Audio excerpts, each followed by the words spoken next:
اعوذ باللہ من الشیطان الرجیم بسم اللہ الرحمن الرحیم۔ کیسے ہیں آپ سب لوگ؟ آج انشاءاللہ العزیز ہم سورہ آل عمران شروع کریں گے۔ سورہ بقرہ ہماری اللہ کی عطا سے مکمل ہو گئی ہے۔ سورہ آل عمران کا آج ہم پہلا رکوع، اور اگر آپ پارے کا رکوع گننا چاہیں تو پارے کا رکوع نمبر 9 ہے، اس کی ترجمہ اور تفسیر پہ آج ہم توجہ کریں گے۔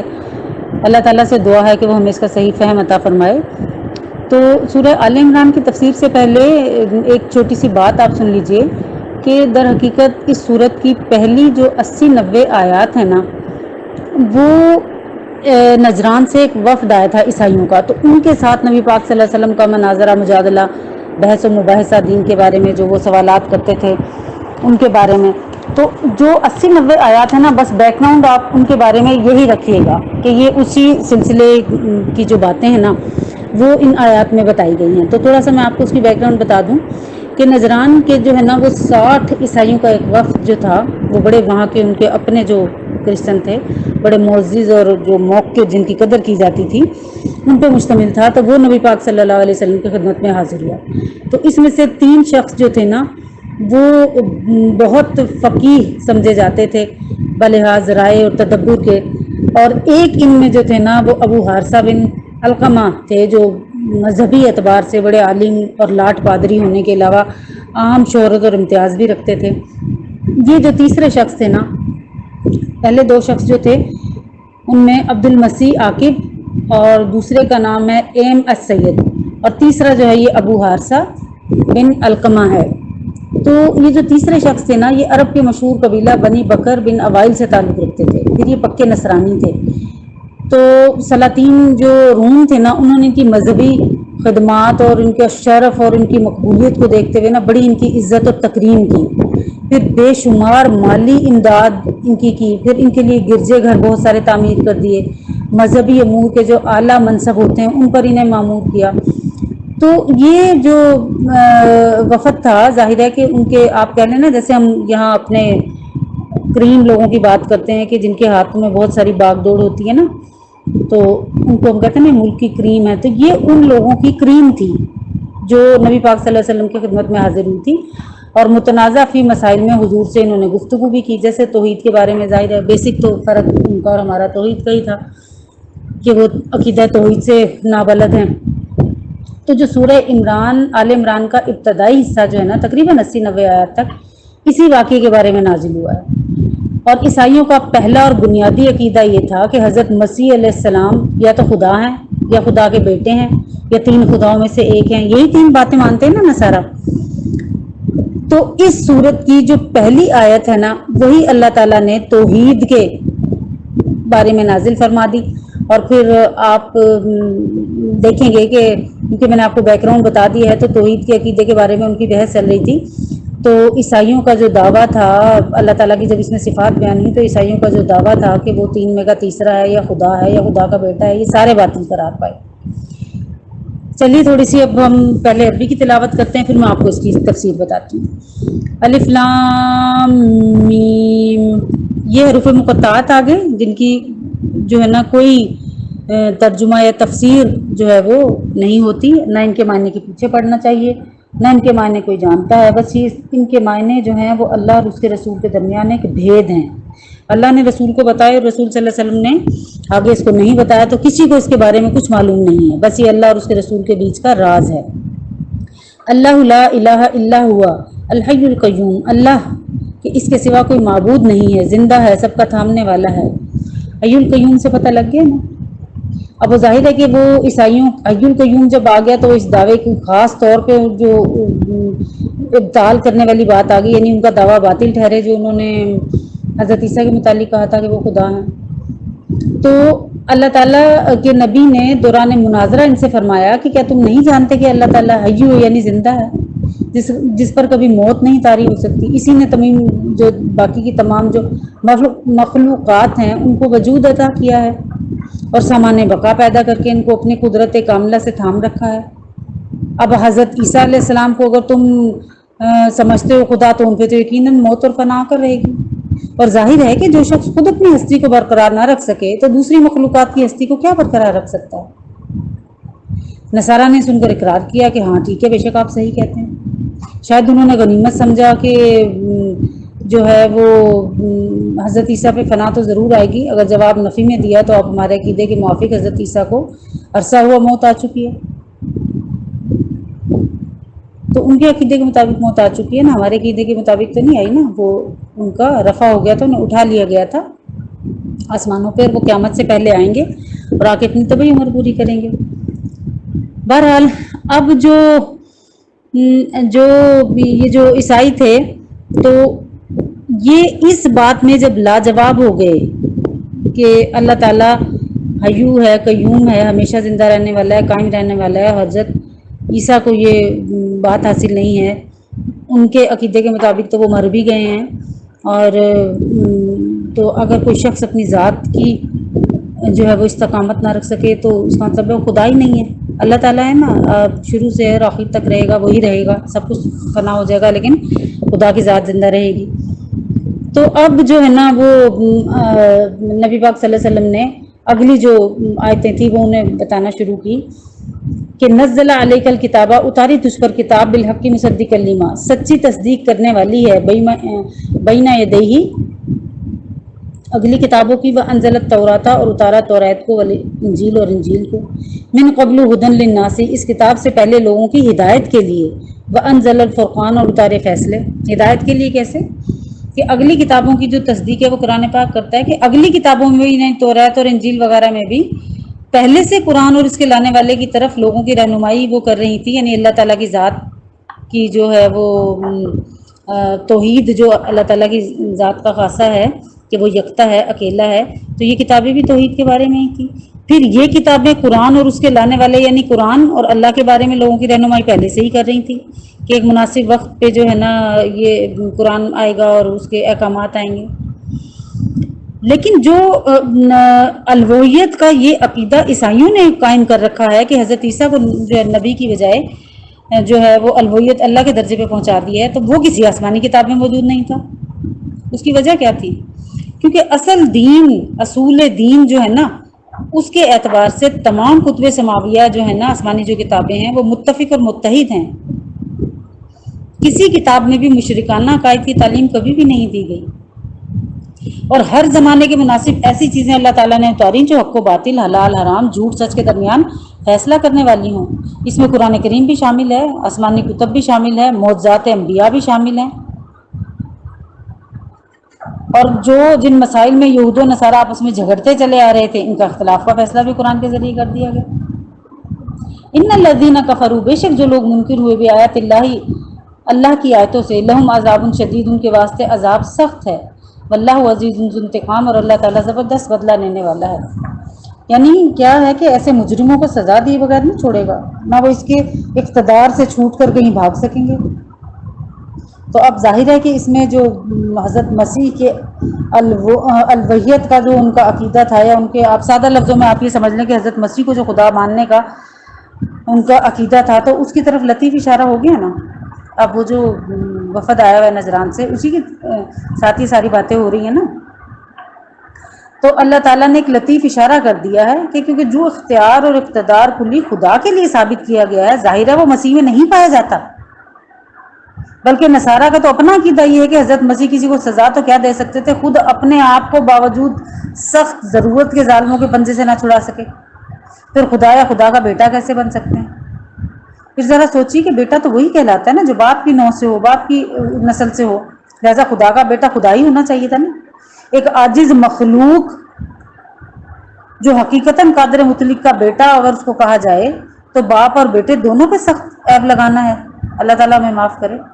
اللہ تعالیٰ کا بیٹا ہو تو اللہ تعالیٰ کی ہی صفات اس کے اندر ہونا، تو کیا حضرت عیسیٰ میں وہ صفات پائی جاتی نہیں؟ وہ تو خود اپنی زندگی کو برقرار نہ رکھ سکے۔ تو یہاں پہ لطیف انداز میں اس جو آیا تھا وفد جو تھا اس کو اللہ تعالیٰ نے سمجھا دیا۔ ان اللہ لا یخفی علیہ شیء، اللہ پر چھپی نہیں کوئی چیز، فی الارض زمین میں، ولا فی السماء، اور نہ آسمان میں۔ یعنی کس طرح کہ اس کا اقتدار اور اختیار جو ہے وہ کامل ہے، علم بھی محیط ہے، ساری چیزوں کو احاطہ کیے ہوئے اس نے، جن چیزوں کو کوئی نہیں جانتا وہ ان چیزوں پہ بھی، ان خیالات پہ بھی قادر ہے۔ پچھلے رکوع میں نے آپ کو بتایا تھا نا تو عالم کی جو کوئی اس کائنات کی کوئی چھوٹی بڑی چیز ایک سیکنڈ کے لیے بھی اس سے غائب نہیں ہوتی. سب مجرم اور جو گنہگار ہیں ان کے تمام جرموں کی فہرست، ان کی نوعیت اور اس کی مقدار اس کے علم میں بالکل صحیح ہے، اسے کوئی مغالطہ نہیں لگا ہوا. اب مجرم بھاگ کے روپوش ہونا چاہے تو کہاں جائے؟ اب حضرت مسیح علیہ السلام خدا نہیں ہو سکتے، یہاں پہ یہی تنبیہ کر دی گئی ہے، کیونکہ ایسا علم محیط جو اللہ تعالیٰ کو حاصل تھا ان کو تو حاصل نہیں تھا. وہ اسی قدر جانتے تھے جتنا حق تعالیٰ نے ان کو بتلا دیا تھا. اور تمام نبیوں کو علم غیب یا ان باتوں پیش آمدہ مسائل کا جو علم ہوتا ہے وہ بس اتنا ہی ہوتا ہے جتنا اللہ تعالیٰ دیتا ہے. غیب کا کلی علم کسی نبی کو نہیں دیا گیا، نہ ہمارے نبی کو. جو کوئی یہ کہے گا کہ نبی ہر وقت غیب کے علم سے واقف تھے تو وہ کافر ہو جائے گا. اس نے کفر کیا، اس نے نبی کو الوہیت سے ملا دیا، گویا نبی اور اللہ کو ایک جگہ اس نے برابر کر دیا. نبی بندہ ہے، عبد ہے. ہم جیسے بندے جو کھاتے پیتے، شادیاں کرتے، بازار کاروباروں میں جاتے، سب دنیا کے دھندے انہوں نے کیے اور اللہ تعالیٰ کے جو احکامات تھے وہ بھی ہم تک پہنچائے. وہ چنے ہوئے برگزیدہ پسندیدہ ترین بندے ضرور ہیں، لیکن ہیں وہ بندے ہی. وہ کہیں سے بھی خدا یا خدا کے مماثل یا خدا کے ساتھ بیٹھنے یا ان کے بیٹے، ان کی اولادیں کہلانے کے قابل ہرگز نہیں ہیں. نہ اللہ تعالیٰ اولاد رکھتا ہے. پڑھیں گے آپ آگے کہ اللہ تعالیٰ کو اولاد کی حاجت ہی نہیں ہے. اور یہ بڑی بھاری بات ہے جو ایسا آپ کہتا ہے. اتنی بھاری کے قریب ہے کہ آسمان جو پھٹ پڑے یا زمین پھٹ پڑے، آسمان آ گرے ان کے اوپر. لیکن اللہ تعالیٰ کیونکہ حلیم ہے نا، تحمل کرتا ہے، تو وہ فوری میں اس کا بدلہ عطا نہیں کرتا. آگے چلیے. وہ الذی یصورکم، وہی ہے جو تمہارا نقشہ بناتا ہے، فی الارحام، ماں کے پیٹ میں، کیف یشاء، جس طرح چاہے. لا الہ الا هو العزیز الحکیم، کسی کی بندگی نہیں اس کے سوا، زبردست ہے، حکمت والا ہے. اب اللہ تعالیٰ اپنے علم و حکمت کے مطابق کمال قدرت سے جس طرح چاہے ماں کے پیٹ میں تمہارا نقشہ بناتا ہے. کسی کو مذکر بنایا، مؤنث بنایا، خوبصورت بنایا، بدصورت بنایا، جیسا پیدا کرنا چاہا ویسا پیدا کر دیا. کسی کی ایک آنکھ نہیں ہے تو دنیا کی کوئی طاقت اس کو آنکھ نہیں لگا سکتی. کوئی کا ایک کان بننے سے رہ گیا تو دنیا کی کوئی طاقت وہاں پہ کان کا سوراخ کر کے، کوئی ڈرل کر کے، کوئی اس کو یہاں سے جو ہے نا وہ اس کی قوت نہیں سننے کی دے سکتا. جو حصہ مکمل ہونے سے رہ گیا وہ رہ گیا، اور یہ اللہ تعالیٰ کی مرضی ہے. کتنے بچے ہماری دیکھتی آنکھوں بھی پیدا ہوئے جن کی ایک ٹانگ نہیں ہوتی، جن کا ایک ہاتھ نہیں ہوتا، قدرتی نہیں ہوتا. وہ کسی حادثے کا شکار ہو کے اس کو تڑوا کٹوا نہیں بیٹھے، بلکہ قدرتی پیدائشی نہیں تھا. اب سارے وسائل، ساری سائنس، ساری ترقیاں، ساری جو میڈیکل فیسلٹیز ہیں وہ ساری دھری کی دھری رہ جاتی ہیں. اس کا آلٹرنیٹو کوئی کچھ نہیں بنا سکتا. تو یہ اللہ تعالیٰ کے کام ہے. اللہ تعالیٰ نے بتا دیا جس طرح چاہتا ہے وہ ماں کے پیٹ میں وہ تمہاری جو ہے وہ تیاری کرتا ہے. پھر دیکھیے کہ پانی کا ایک قطرے کو کتنی پلٹیاں دی اللہ تعالیٰ نے کہ آدمی کی صورت عطا فرما دی. پہلے وہ پانی ٹھہرا رہا، پھر وہ خون بنا، پھر وہ گوشت کا لوتھڑا بنا، پھر اس کا جسمانی اعضاء بنے، پھر اس میں روح پھونکی گئی. پھر جس کو چاہا اللہ تعالیٰ نے کچا پیدا کر دیا، جس کو چاہا پکا پیدا کیا، جس کو چاہا نکمی عمر تک پہنچایا، جس کو چاہا بچپن میں لے گیا. تو جس کی قدرت اور صنعت کا یہ حال ہے کہ اس کے علم میں کوئی کمی ہو سکتی ہے؟ کوئی انسان جو خود بھی ماں کے پیٹ کی تاریکیوں میں رہ کر آیا ہو، عام بچوں کی طرح کھاتا پیتا ہو، پیشاب پخانے کی حاجت ہو اسے، تو اس خداوند قدوس کا بیٹا یا پوتا کہلایا جا سکتا ہے. اب یہ جو عیسائیوں کا سوال تھا نا کہ جب حضرت مسیح کا کوئی ظاہری باپ نہیں ہے تو بجز خدا کے پھر وہ کون ہے؟ اس کا باپ تو پھر خدا ہی ہے نا. تو اس کا جواب ہو گیا نا کہ اللہ تعالیٰ کو قدرت حاصل ہے کہ رحم میں جس طرح چاہے آدمی کا نقشہ تیار کرے، تو ماں باپ دونوں کو ملنے سے یا صرف ماں کی قوت سے. یہ بھی اللہ تعالیٰ نے کر دکھایا نا کہ وہ کتنا زبردست ہے، عزیز الحکیم، زبردست حکمت والا ہے کہ اس کی قدرت کو کوئی محدود نہیں کر سکتا. حکیم ہے، جہاں جیسا مناسب سمجھے کرتا ہے. حضرت حوا کو بغیر اس کی ماں کے پیدا کر دیا، حضرت آدم کی پسلی سے پیدا کر دیا، اور آدم کو ماں اور باپ دونوں کے بغیر پیدا کر دیا. پھر حضرت عیسیٰ کو بغیر باپ کے پیدا کر دیا. یہ اس کی حکمتیں ہیں. ان کا احاطہ کون کر سکتا ہے؟ ان کی حکمتوں کا احاطہ کوئی نہیں کر سکتا. وہ الذی انزل علیک الکتاب، وہی ہے جس نے اتاری تجھ پر کتاب، منہ آیات محکمات، کے اس میں بعض پکی آیتیں ہیں، ہن ام الکتابی، وہ اصل ہیں کتاب، و اخری متشابہات، اور دوسری متشابہات ہیں. فاما الذین فی قلوبہم زیغ، تو جن کے دلوں میں کجی ہے، فَيَتَّبِعُونَ مَا تَشَابَهَ مِنْهُ ابْتِغَاءَ الْفِتْنَةِ، وہ پیروی کرتے ہیں متشابہات کی گمراہی پھیلانے کی غرض سے، وَابْتِغَاءَ تَأْوِيلِهِ، اور مطلب معلوم کرنے کی غرض سے، وَمَا يَعْلَمُ تَأْوِيلَهُ، اس کا مطلب کوئی نہیں جانتا الا اللہ، مگر اللہ کے، وَالرَّاسِخُونَ فِي الْعِلْمِ، اور مضبوط علم والے، یقولون، جو کہتے ہیں آمنا بھی، ہم اس پر یقین لائے، کل من عند ربنا، یہ سب میرے رب کی طرف سے اتری ہیں، وما یذکر الا اولو الالباب، اور سمجھانے سے وہی سمجھتے ہیں جن کو عقل ہے۔ اب اس آیت میں نصارہ نے چونکہ کافی پیچھے جو ہے اللہ تعالیٰ کی صفات بیان کر دی، تو اب وہ عاجز ہو گئے، تو انہوں نے بطور جو ہے نا معارضہ کہا کہ آپ حضرت مسیح کو کلمت اللہ روح اللہ مانتے ہیں، بس ہمارے لیے اتنا ہی کافی ہے، یہ الفاظ کافی ہیں۔ تو اب بات یہ ہے کہ قرآن پاک میں ان دونوں الفاظ کا مطلب اور اس کی تفسیر بتانے سے پہلے آپ کو بتانا ضروری سمجھتی ہوں کہ انہوں نے یہ بات کیوں کہی تھی، اور اللہ تعالیٰ نے آگے بتایا بھی کہ کہ اللہ تعالیٰ نے کیا بتایا اس میں، کہ جو لوگ دل میں کجی رکھتے ہیں نا وہ متشابہات کے پیچھے پڑتے ہیں، لیکن اس سے پہلے کہ آپ کو میں پوری بات بتاؤں، آپ کو متشابہات اور محکمات کا پورا علم ہونا چاہیے۔ قرآن پاک میں دو طرح کی آیات پائی جاتی ہیں، ایک وہ ہیں جن کی مراد بالکل معلوم اور متعین ہے، اور اس میں کوئی ابہام نہیں پایا جاتا، نہ عبارت میں نہ معنی کے احتمال سے، یعنی جو کچھ اللہ تعالیٰ کہنا چاہتے ہیں وہ بالکل ڈائریکٹ اور صاف اس میں جو ہے نا وہ ہر انسان سمجھ سکتا ہے۔ تو اب جو بات ایسی ہو کہ جس کی کو ہر کوئی سمجھ سکے اور اللہ تعالیٰ کی بات کا مطلب سمجھنا بالکل اپنے مفہوم سے واضح ہو، اس میں کوئی شباہت نہ پائی جاتی ہو، تو ایسی آیات کو محکمات کہتے ہیں۔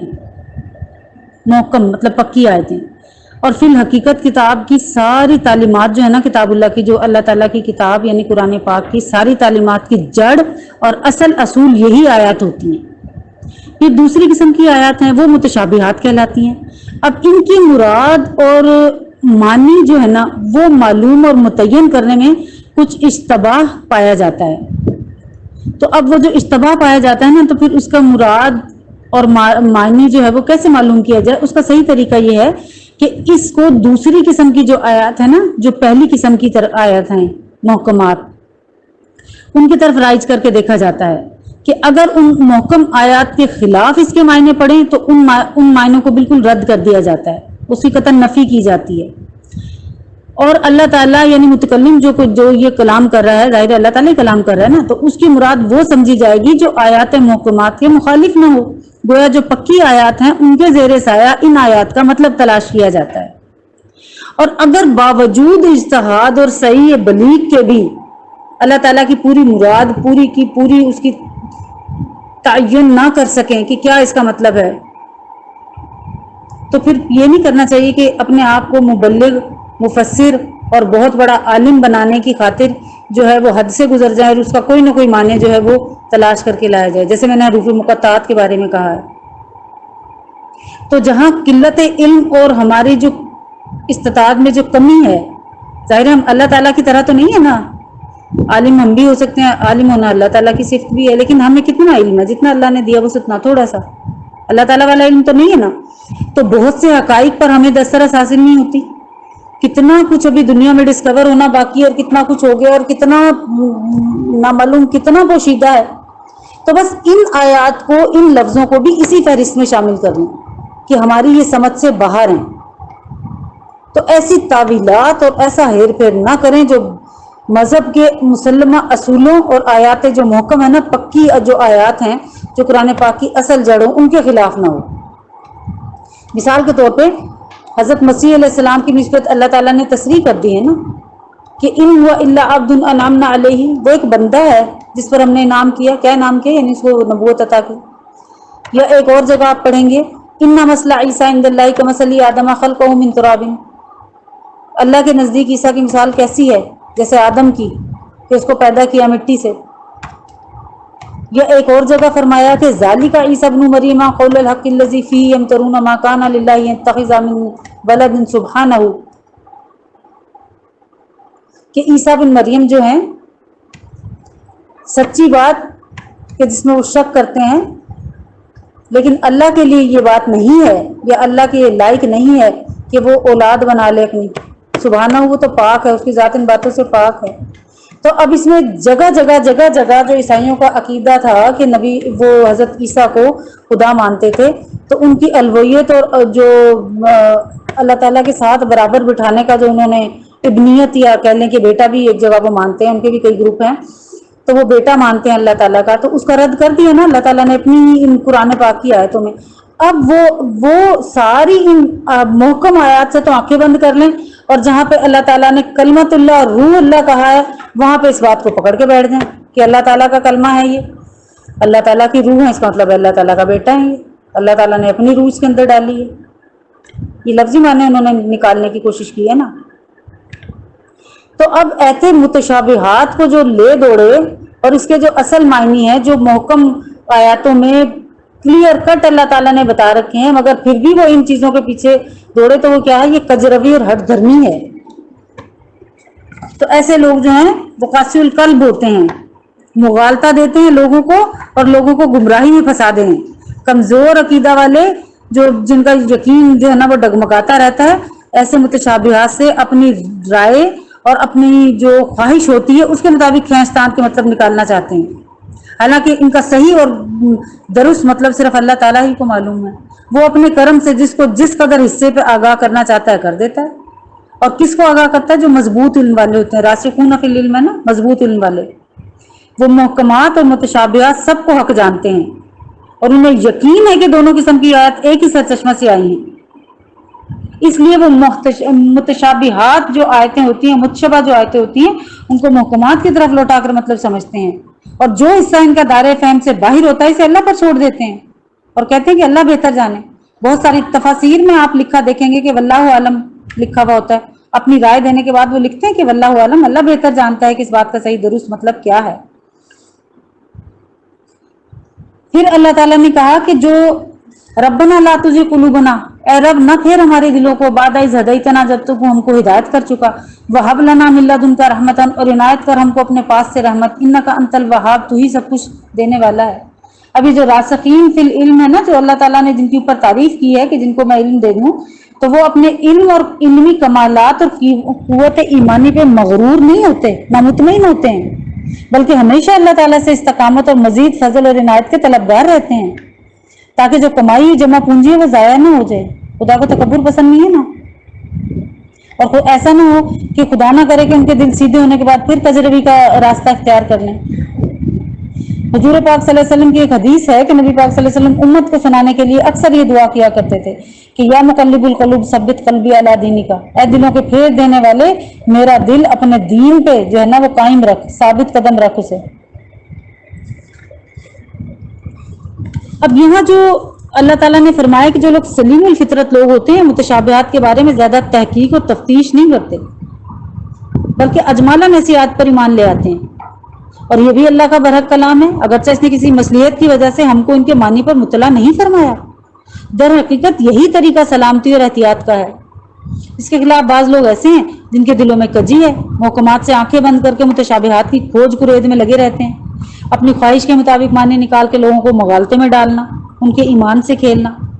تو ایسے لوگوں کے بارے میں قرآن اور حدیث میں سخت وعید آئی ہے. حضرت عائشہ رضی اللہ تعالیٰ عنہ فرماتی ہیں کہ رسول اللہ صلی اللہ علیہ وسلم نے فرمایا کہ جب آپ ایسے لوگوں کو دیکھیں جو متشابہات کی تفتیش میں لگے ہوئے ہیں تو آپ ان سے دور بھاگیں، کیونکہ یہ وہی لوگ ہیں جن کا ذکر اللہ تعالیٰ نے قرآن میں کیا ہے، یعنی یہ دوسروں کا بھی دین بگاڑ دیں گے. ایک دوسری حدیث میں، یہ ابن کثیر کی حدیث میں آپ کو بتا رہی ہوں، کہ اس میں نبی پاک صلی اللہ علیہ وسلم نے فرمایا کہ مجھے اپنی امت پر 3 باتوں کا خوف ہے. اول یہ کہ مال بہت مل جائے جس کی وجہ سے باہمی حسد میں مبتلا ہو جائیں اور کشت و خون کرنے لگیں. دوسری یہ کہ کتاب اللہ سامنے کھل جائے، یعنی ترجمہ کے ذریعے ہر آدمی، ہر عام اور جاہل بھی اس کے سمجھنے کا مدعی ہو جائے کہ میں نے قرآن پاک سمجھ لیا اور مجھے بالکل صحیح پتہ چل گیا. اور جو اس میں باتیں سمجھنے کی نہیں ہیں، یعنی متشابہات ہیں، ان کے معنی سمجھنے کی کوشش کرنے لگیں، حالانکہ اللہ تعالیٰ کا جو اس کا مطلب ہے، صحیح مطلب ہے، وہ اللہ تعالیٰ ہی جانتا ہے.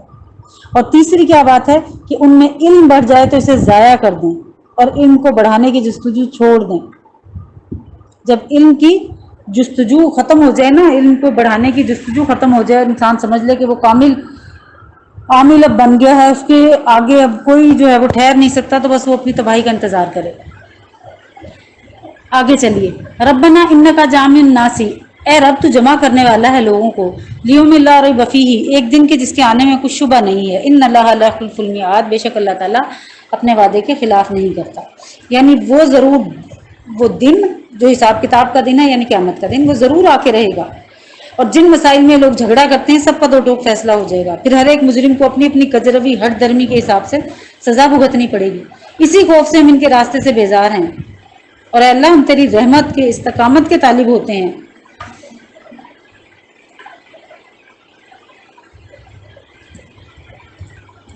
اسی لیے کہا جاتا ہے کہ جو جھگڑا ہے نا، یہ جو دنیاوی جھگڑے ہیں، دین کے جھگڑے جو خاص طور پہ ہیں، دنیاوی نہیں، سوری، جو دین کے جھگڑے ہیں، ان میں بہت سارا اپنے آپ کو ملوث نہ کیا کریں، کیونکہ اگر ان میں، جیسے ابھی ہم متشابہات کی ہی بات کر رہے ہیں نا، کہ پہلے تو یہ یقین رکھیں کہ دونوں قسم کی آیات جو ہیں وہ ایک ہی سرچشمہ سے آئی ہیں، ہے نا، یعنی اللہ تعالیٰ نے ہی بھیجی ہیں قرآن کی دونوں آیتیں۔ اگر محکمات کے معنی ہمارے لیے معلوم کرنے میں مفید اور ضروری تھے تو اللہ تعالیٰ نے پوشیدہ بھی نہیں رکھے بلکہ کھول کر بیان کر دیے۔ دوسری قسم یعنی متشابہات کے معنی اللہ تعالیٰ نے اپنی مصلحت کی وجہ سے بیان نہیں فرمائے، لہذا ان کا معلوم کرنا بھی ہمارے لیے ضروری نہیں ہے، تو ایسی آیات پر بس اجمالاً ایمان لے آئیں، یہی کافی ہے۔ پھر یہ جو آخری جو آیت ہے، ربنا لا تزغ قلوبنا، کہ تو لوگوں کو جمع کرنے والا ہے، تو اے اللہ ہمارے دلوں کو نہ پھیر، ایک دن وہ جس کے آنے میں کوئی شک نہیں ہے۔ اس آیت کے بارے میں کیا ہے کہ ہدایت اور گمراہی دونوں اللہ کی جانب سے ہیں۔ اللہ تعالیٰ جس کو ہدایت دینا چاہتے ہیں نا، اس کے دل کو نیکی کی جانب مائل بھی کر دیتے ہیں، اور جس کو گمراہ کرنا چاہتے ہیں اس کے دل کو سیدھے راستے سے پھیر بھی دیتے ہیں۔ ایک حدیث میں ہے کہ رسول اللہ صلی اللہ علیہ وسلم نے فرمایا کہ کوئی دل ایسا نہیں ہے جو اللہ تعالیٰ کی انگلیوں میں سے دو انگلیوں کے درمیان نہ ہو، وہ جب تک چاہتے ہیں اس کو حق پر قائم رکھتے ہیں، اور جب چاہتے ہیں اس کو حق سے پھیر دیتے ہیں۔ وہ قادر مطلق ہے، وہ چاہتا ہے، جو چاہتا ہے وہ کرتا ہے۔ جن لوگوں کو دین پہ قائم رہنے کی فکر ہوتی ہے وہ ہمیشہ اپنے اللہ سے استقامت کی دعا مانگتے ہیں۔ حضور صلی اللہ علیہ وسلم نے ہمیشہ استقامت کی دعا مانگی، حالانکہ وہ نبی ہے نا، نبی کا دل تو نہیں پھرتا نا، لیکن ہماری امت کی تربیت کی وجہ سے کہ امت کی وہ تربیت کر پائیں، ہمیشہ استقامت کی دعا مانگی۔